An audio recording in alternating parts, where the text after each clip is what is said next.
morning to all of you. So today we will start our new unit, Unit 8, Thermodynamics. What is thermodynamics here? Thermodynamics is the branch of physics that deals with the relationship between heat, temperature and other forms of energy.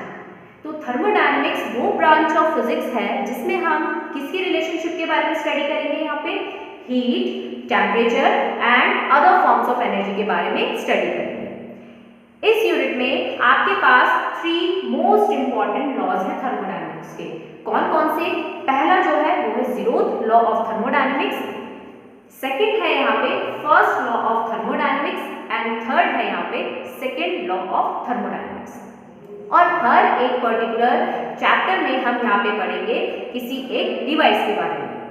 Okay, तो सबसे पहले हम यहाँ पे कुछ terms पढ़ लेते हैं और फिर उसके बाद हमारा जो जीरोथ लॉ ऑफ थर्मोडायनेमिक्स है उसे स्टार्ट करते हैं। ओके, तो सबसे पहला जो यहाँ पे टर्म है वो है हमारे पास थर्मल इक्विलिब्रियम।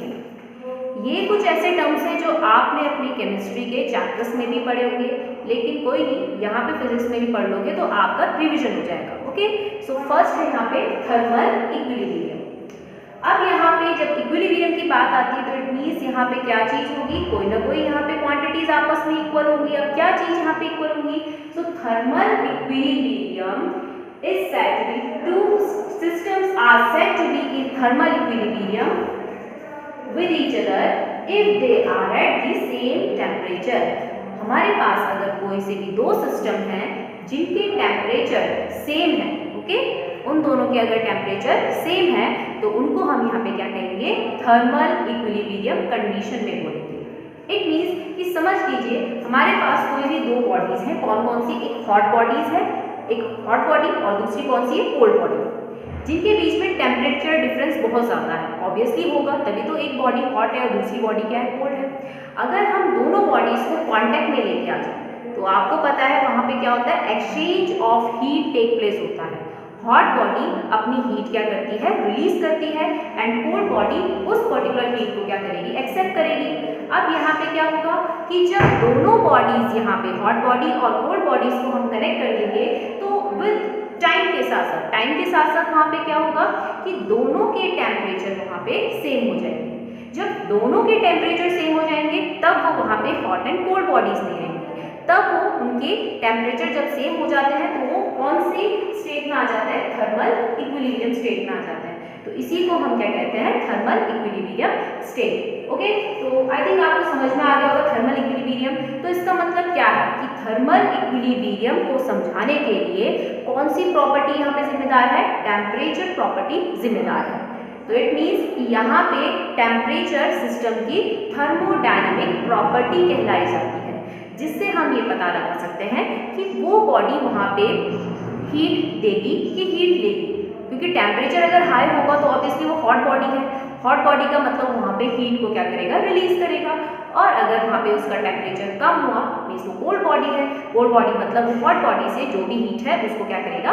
एक्सेप्ट करेगा। ओके, तो अब स्टार्ट करते हैं यहाँ पे हमारा पहला लॉ ऑफ थर्मोडायनेमिक्स जो कि है zeroth law of thermodynamics. Okay, zeroth law of thermodynamics समझने के लिए मैं यहाँ पे फिगर ड्रॉ कर रही हूँ, तो उस फिगर के अकॉर्डिंग मैं आपको यहाँ पे इस लॉ को समझाऊंगी। ओके, तो देखिए जरा, हमने क्या कर रखा है? 3 बॉडीज ले रखी है। ओके, 3 बॉडीज ले रखी हैं और 3 बॉडीज के साथ साथ हमने वहां पे 2 तरीके की बॉल्स ले रखी हैं, 2 टाइप्स ऑफ बॉल्स। एक आपको दिख रहा होगा शेडिंग यहाँ पे बॉल बना रखी, इस बॉल को हम नाम देंगे adiabatic ball. What is adiabatic ball? Adiabatic ball का मतलब क्या है कि अगर हम किसी भी दो सिस्टम के बीच में एडियाबैटिक बॉल बना दे then there is no transfer of heat take place. वहां पे कोई भी हीट का एक्सचेंज टेक प्लेस नहीं होगा। जैसे कि आप सभी को पता है, जब हम सर्दियों की बात करें, विंटर सीजन की बात कर रहे हैं, तो आपने देखा होगा आप जब चाय वगैरह लेके जाते हैं तो थर्मो फ्लास्क में लेके जाते हैं, है ना? तो थर्मोफ्लास्क की जो वॉल्स हैं वो कैसी बनाई जाती है, एडियाबैटिक वॉल की बनाई जाती है, कि ताकि जो अंदर रखी हुई चाय है मतलब हॉट बॉडी है वो हीट एक्सचेंज ना कर पाए सराउंडिंग के साथ, ताकि वो चाय ठंडी ना हो पाए। तो इसलिए हम वहाँ पे कौन सी वॉल की बात करते हैं, वो एडियाबैटिक वॉल। एडियाबैटिक वॉल में क्या होता है, कोई भी हीट एक्सचेंज टेक प्लेस नहीं होता है। ओके, तो ये है हमारी एडियाबैटिक वॉल। और ये वाली वॉल कौन सी है, ये है हमारी डायाथर्मिक वॉल। Diathermic wall. अब ये डायाथर्मिक वॉल क्या हुई, डायाथर्मिक वॉल वो वॉल है जिससे हीट एक्सचेंज टेक प्लेस हो सकता है।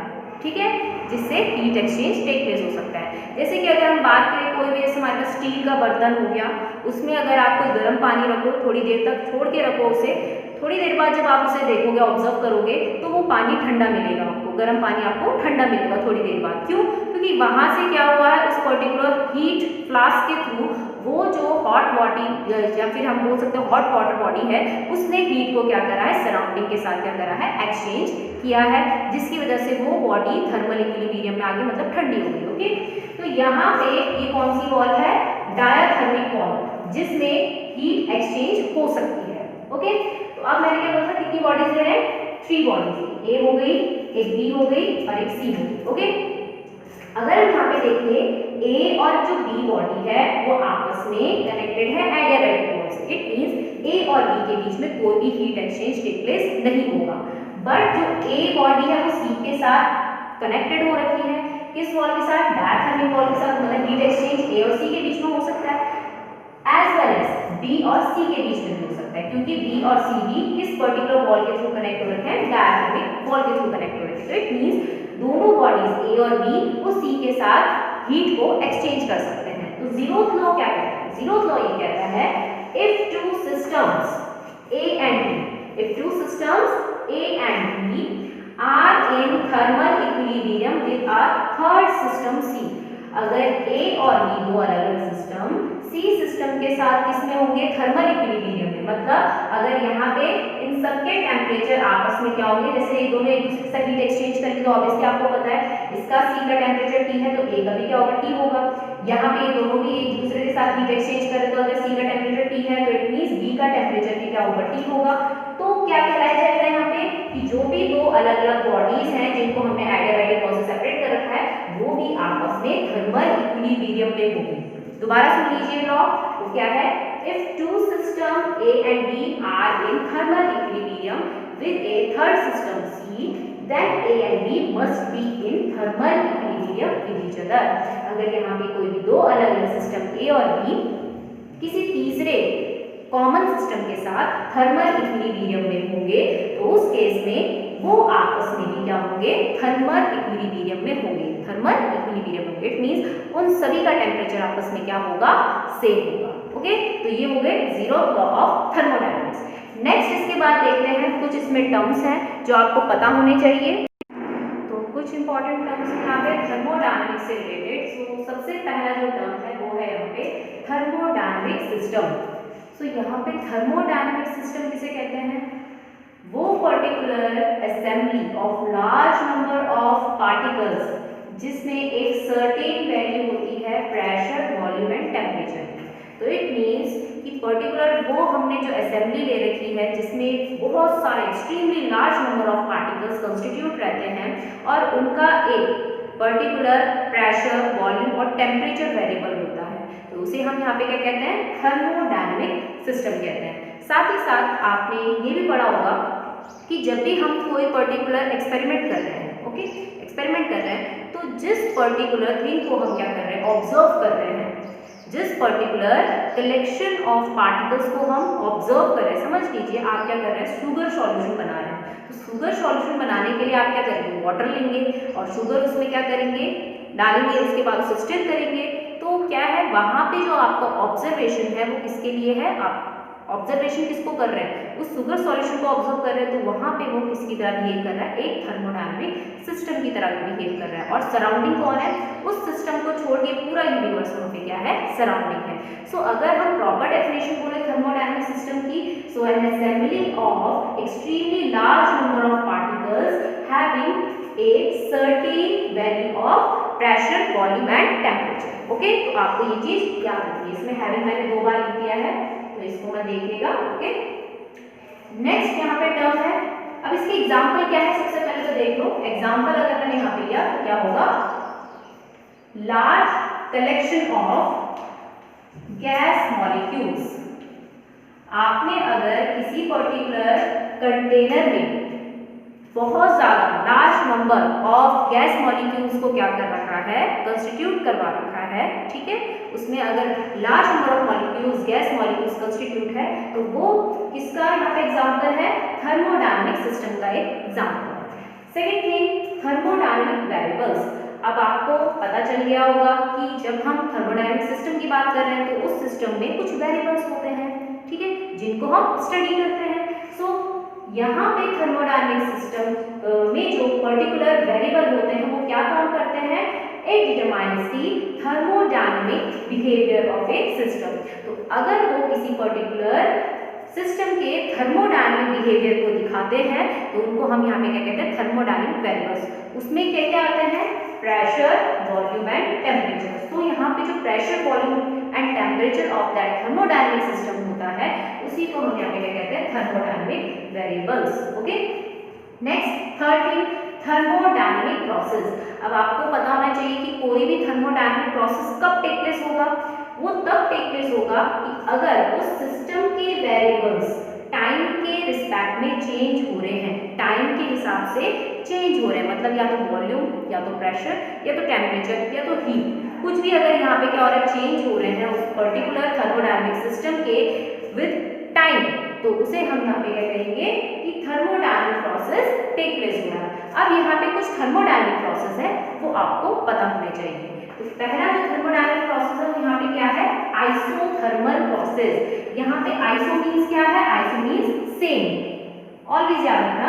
देखिए अब एक पर्टिकुलर हमारे पास क्या है, यहाँ पे जो भी थर्मोडायनेमिक सिस्टम है उसके पास वेरिएबल क्या क्या हो सकते हैं, P हो सकता है प्रेशर, V हो सकता है वॉल्यूम, T हो सकता है टेम्परेचर और कुछ अमाउंट ऑफ हीट जिसको हम Q से इंडिकेट कराते हैं। ओके, तो अगर यहाँ पे उस पर्टिकुलर सिस्टम में जो प्रोसेस टेक प्लेस हो रहा है और वहां पे टेम्परेचर कांस्टेंट है, टेम्परेचर अगर वहां पे कांस्टेंट है, ठीक है, सेम है, तो उस केस में वहां पे वो प्रोसेस क्या कहलाया जाएगा, आइसोथर्मल प्रोसेस। मतलब प्रेशर, वॉल्यूम वहां पे चेंज हो रहा होगा ड्यूरिंग दैट प्रोसेस, बट वहां पे टेम्परेचर अगर सेम है प्रोसेस के दौरान, तो उस केस में वो कैसा प्रोसेस कहलाया जाता है, आइसोथर्मल प्रोसेस। ओके, थर्मल से याद रखिएगा, थर्मल मतलब यहाँ पे टेम्परेचर से रिलेट कर रहा है। ओके, नेक्स्ट यहाँ पे आता है आइसोबैरिक प्रोसेस।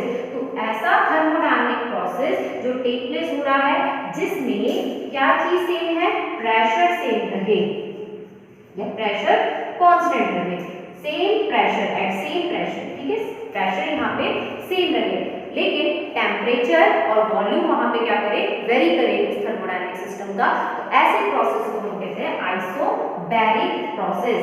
आइसोबैरिक प्रोसेस याद करने का तरीका क्या है, देखिए यहाँ पे बैरिक आ रहा है ना, बार, बार याद होगा आपको, यहाँ पे बार किसकी यूनिट बोली जाती थी, प्रेशर की यूनिट बोली जाती थी। ओके, तो ऐसे में याद रखना है कि एक ऐसा पर्टिकुलर प्रोसेस जिसमें क्या चीज सेम रहेगी, प्रेशर सेम रहेगा, प्रेशर कांस्टेंट रहेगा, बट वहां पे वॉल्यूम और टेम्परेचर क्या करेगा, वेरी करेगा। तो इट मींस वहां पे कैसा टाइप का प्रोसेस होगा, isobaric process. Next process is isochoric process. Iso means same. अब तीसरा कौन सा वेरिएबल बचा जो सेम रहेगा, तो यहाँ पे बचा है volume, same volume.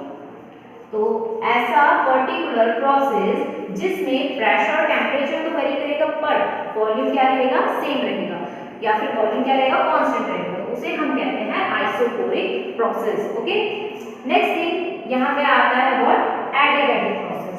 Adiabatic process अभी मैंने आपको बताया था, एडियाबैटिक वॉल में क्या होता है, कोई भी हीट ट्रांसफर नहीं होता, हीट एक्सचेंज नहीं होता है। तो ऐसा पर्टिकुलर सिस्टम जिसमें कोई भी प्रोसेस टेक प्लेस हो रहा है, जिसमें प्रेशर भी चेंज हो रहा है, वॉल्यूम भी चेंज हो रहा है, टेम्परेचर भी चेंज हो रहा है, बट वहां पे ना तो वो सिस्टम एनर्जी को लूज कर रहा है और ना ही कहीं से कोई particular amount of heat energy क्या कर रहा है, ले रहा है। तो it means there is no exchange of heat take place. तो ऐसे टाइप के प्रोसेस को हम क्या कहते हैं, एडियाबैटिक प्रोसेस।